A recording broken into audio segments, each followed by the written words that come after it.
Alright, what's up? What's going on, everybody? Welcome back. My name is Michael. Today we're going to be talking about the most recent information regarding Call of Duty 2021. Now, last video is basically null and void at this point because we have a mountain of new information surfacing online from multiple sources, multiple verifiable sources, including Modern Warzone. So, before we even discuss today's topic, I think it would be best if we just showed you the information that has surfaced today. Modern Warzone has said that Sledgehammer Games' next title will be set in the 1950s. They do say take it with a grain of salt, so I'm not concrete believing that it will be set in the 1950s. But due to the topic at hand, I thought it would only be right to put some Attack of the Radioactive Thing director's cut footage in the background here, because it is set in the 1950s, and we will be speculating as to what this game could be about, across all three modes, what it could bring, and especially what it could bring for zombies. So, let's get into that today. So, obviously, in the 1950s, the Korean War took place. That is something that we have not explored yet in the Call of Duty franchise, and it could potentially be very interesting to finally get into that time period and see what it could have to offer. Now, if you came to me a year ago and told me that this game would be set in the 1950s, I would not be lying to tell you I would be a little bit concerned.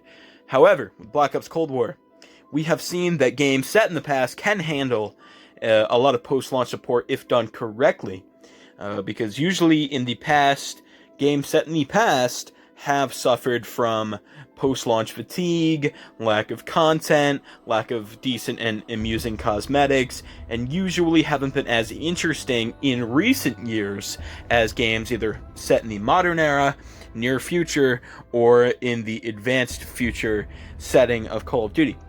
So obviously we would be exploring a Korean War setting. That would be very interesting for a campaign.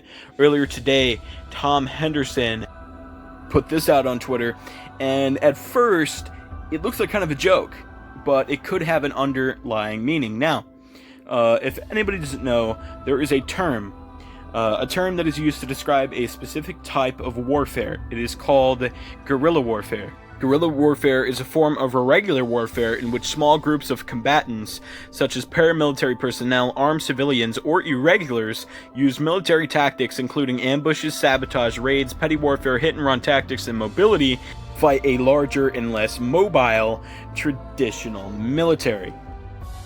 So it seems like whatever setting this game follows, we will be in a scenario in which we are the underdogs in the campaign. We are basically fighting a larger force that is foreign to whatever area of the world we are in.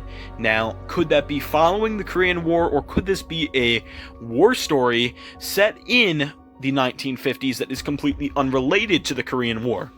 So, for an example, I've seen this going around on Twitter today. A lot of people are making connections between this, basically, assumption that the game will follow a certain type of warfare, and they're relating it to the movie in 1984 starring Charlie Sheen called Red Dawn. Now, if you don't know what Red Dawn is, it's basically a specific group of teenagers that happen to escape a paramilitary-style invasion carried out by the Soviet Union in a small town in Colorado, and basically they start an uprising against the authoritarians that are trying to take over the area with their military invasion, and they basically cause uproar, and they basically revolt against them and start a revolution against the government that is trying to impose on the small town in Colorado. It's a very interesting movie.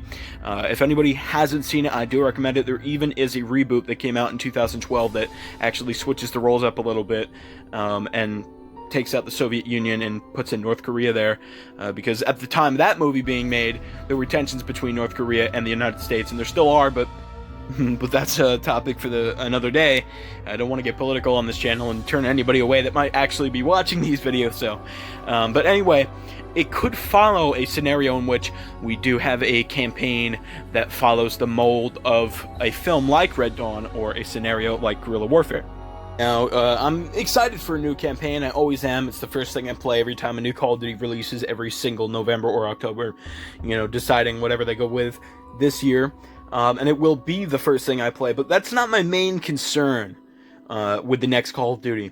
And I like multiplayer as well, but my main concern is where the zombies community is going to be going with the next installment in the Call of Duty franchise. Will there be zombies? I mean, this topic hasn't even been raised yet on Twitter. Nobody's been talking about it. Nobody's been discussing whether Sledgehammer Games is going to incorporate a zombies mode into this year's Call of Duty, or will we potentially see a year 2 for Black Ops Cold War? Preferably, I'd like to see a year 2 for Black Ops Cold War. I know that people want a new experience. By the time the new Call of Duty is out, they probably will want it even more. But this Dark Ether storyline is just beginning, and I want to get as much of it as I can. A year 2 of Black Ops Cold War Zombies, especially because it's being so well received, sounds like a no-brainer to me. Why would you allocate resources to a zombies mode that isn't a guaranteed success when it's going to be made by a studio that is literally just recovering from like 80 plus employees leaving? They're just starting to work together for the first time. This is technically a brand new studio. I don't know if anybody remembers what happened with Infinity Ward post Modern Warfare 3, but Ghosts was literally made by new Infinity Ward. That's Infinity Ward 2.0, or at least that's what the community, calls Infinity Ward now, is because it's a completely different team. It's a completely different team. So Sledgehammer Games now isn't the Sledgehammer Games we knew for Advanced Warfare and World War II. This is a new team. So why take a risk on that studio and allocate all those resources? It just doesn't make any sense. When you have a runaway success with Black Ops Cold War Zombies, this is the most well-received the Zombies mode has been since Black Ops 3, which is the community favorite. You know, you might like other games, but Black Ops 3 undoubtedly is the community favorite. And I think it's only a no-brainer to continue on with the Black Ops Cold War experiences that we've been getting. By the time that game is over, we could have 10 or 12 maps potentially within that game and other modes. This could be the hub of our zombies community for the next few years to come. I think Treyarch should pay attention to that. Activision should definitely be paying attention to that, given that, as far as I know, more players are coming back to this game daily than ever before.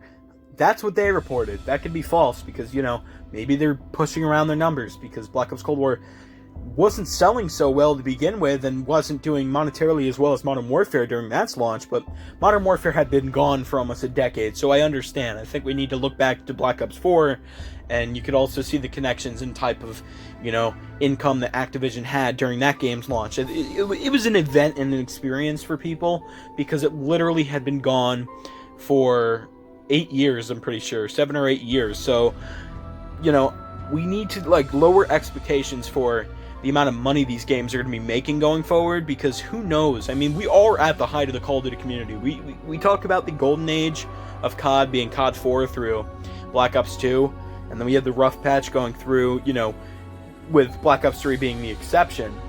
But with Modern Warfare, we really are in a renaissance era, whether you like that game or not. I personally dislike that game.